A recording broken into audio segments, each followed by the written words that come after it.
Bonjour frères et sœurs, soyez puissamment encouragés dans le nom de notre Seigneur Jésus-Christ de Nazareth.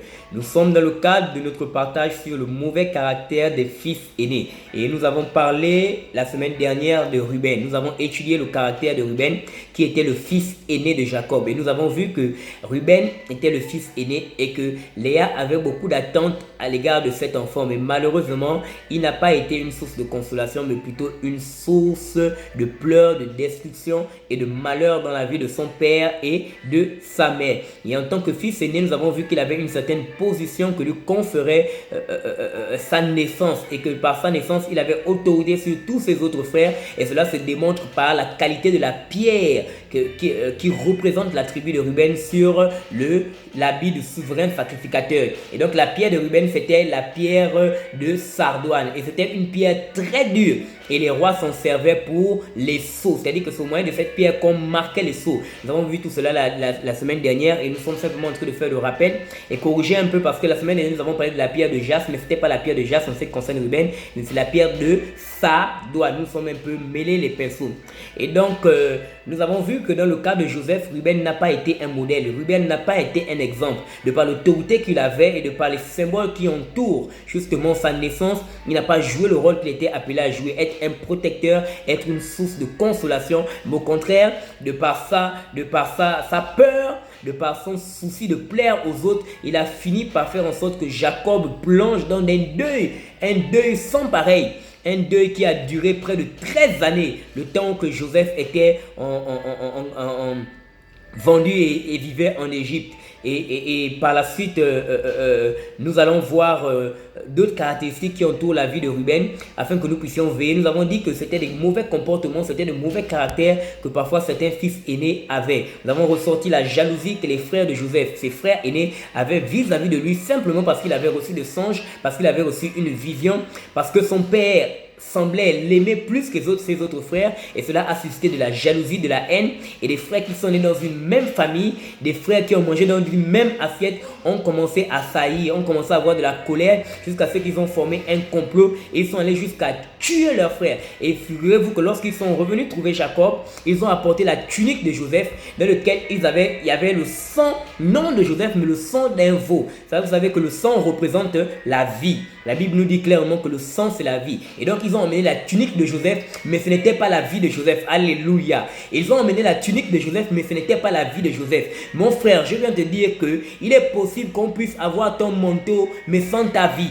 On peut t'accuser à cause de ton manteau, mais ce n'est pas ta vie. Il en est le même de Joseph. La femme de Potiphar a pris son manteau, mais ce n'était pas sa vie. Sa vie n'était pas une vie d'impudique. Sa vie n'était pas une vie de voleur, de femme d'autrui. Mais parce qu'elle avait le manteau, il a été condamné. De même que Jacob, ayant vu le manteau, a cru que son fils était mort. Oh, alléluia. Je bénis le Seigneur Jésus-Christ. Parce que quel que soit le manteau que l'on t'a collé, même si c'est ton manteau qu'on a arraché, le sang qui coule sur ce manteau n'est pas ton manteau. Nous bénissons le Seigneur Jésus-Christ de Nazareth, c'est pour nous encourager, nous booster à réaliser que quelles que soient les accusations, quels que soient les montages, quelles que soient les diffamations, quoi que l'on peut dire, même si on a pris ton manteau, tant que ce n'est pas ta vie, tant que c'est ce qui est dit, ce n'est pas ta vie, tu n'as rien à craindre. Le Seigneur Jésus seul sait comment il viendra et te justifiera. Et donc, Jacob ayant vu le manteau de son fils, de plusieurs tuniques remplies de sang, a cru que son fils était mort. Et il est tombé dans un deuil, comme je le disais tantôt. Et qui a apporté la tunique? C'est Ruben qui a apporté la tunique.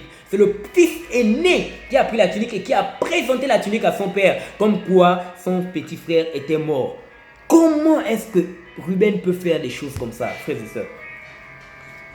Comment est-ce que des frères de sang peuvent en arriver là?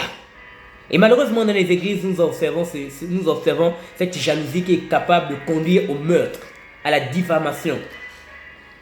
Tout simplement parce que certains fils aînés ont simplement des mauvais caractères. Et aujourd'hui, nous allons continuer avec Ruben. Nous allons ressortir un autre aspect dans le caractère de Ruben qui peut affecter la destinée d'autres personnes.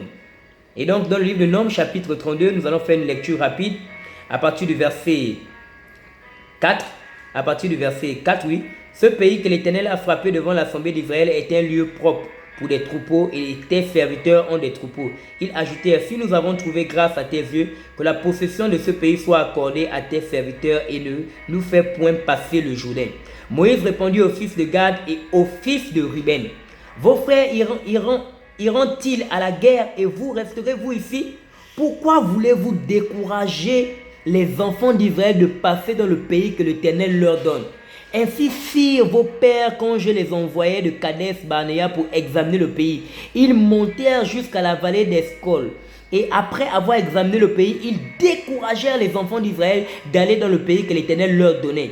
La colère de l'Éternel s'enflamma ce jour-là et il jura en disant, ces hommes qui sont montés d'Égypte depuis l'âge de 20 ans et au-dessus ne verront point le pays que j'ai juré de donner à Abraham et à Isaac et à Jacob, car ils n'ont pas suivi pleinement ma voix, excepté Caleb fils de Jephunnée et le Kénézien et Josué fils de Nun, qui ont pleinement suivi la voix de l'Éternel. La colère de l'Éternel s'enflamma contre Israël et il les fit errer dans le désert pendant 40 années jusqu'à l'anéantissement de toute la génération qui avait fait le mal aux yeux de l'Éternel.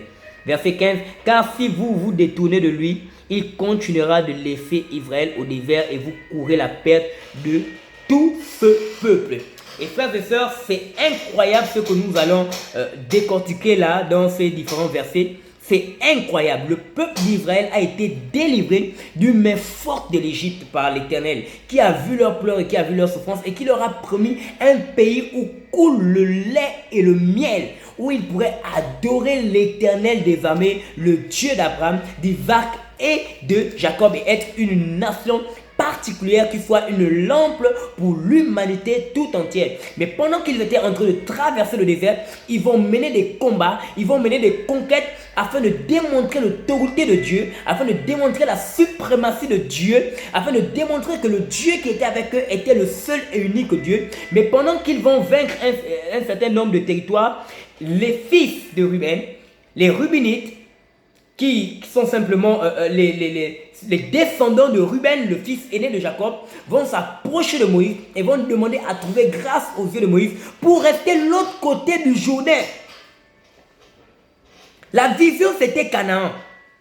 Mais parce qu'en chemin, ils avaient trouvé une terre là où les troupeaux pouvaient s'abreuver, ils ont décidé de rester là et de ne pas poursuivre la vision. À Moïse de se mettre en colère et de dire, mais pourquoi voulez-vous décourager vos frères? Pourquoi voulez-vous que la colère de Dieu s'abatte sur le peuple? Dieu a fixé un objectif qu'il veut que nous puissions atteindre. Et oui, frères et sœurs, dans nos vies de manière individuelle, Dieu nous a fixé des objectifs. Et de manière collective, Dieu nous a donné une vision que nous devons atteindre. Mais parfois, le mauvais caractère des fils aînés nous emmène à ne pas atteindre la vision ou le but que Dieu veut que Dieu s'est fixé au travers de nous. Et par leur résolution, par leur sagesse, par leur manque de persistance et de persévérance malgré les difficultés, ils emmènent beaucoup à être découragés dans ce que Dieu a dit à cette personne de manière personnelle, mais aussi dans ce que Dieu a donné à un groupe. Ça peut être l'image d'une œuvre, d'une église locale, que Dieu donne une vision pour atteindre un certain nombre d'objectifs. Mais les fils aînés qui sont fatigués des conquêtes, qui sont fatigués des combats, qui sont fatigués des temps de jeûne et de prière, qui sont fatigués des temps de retraite, qui sont fatigués du prix à payer pour conquérir notre territoire, pour gagner notre âme, vont simplement dire, oh, on est fatigué, tous les jours on prie, tous les jours on fait ceci, quand Dieu voudra toucher, il voudra toucher. Ils auront toujours des paroles qui ont tendance à décourager toute forme de consécration, toute forme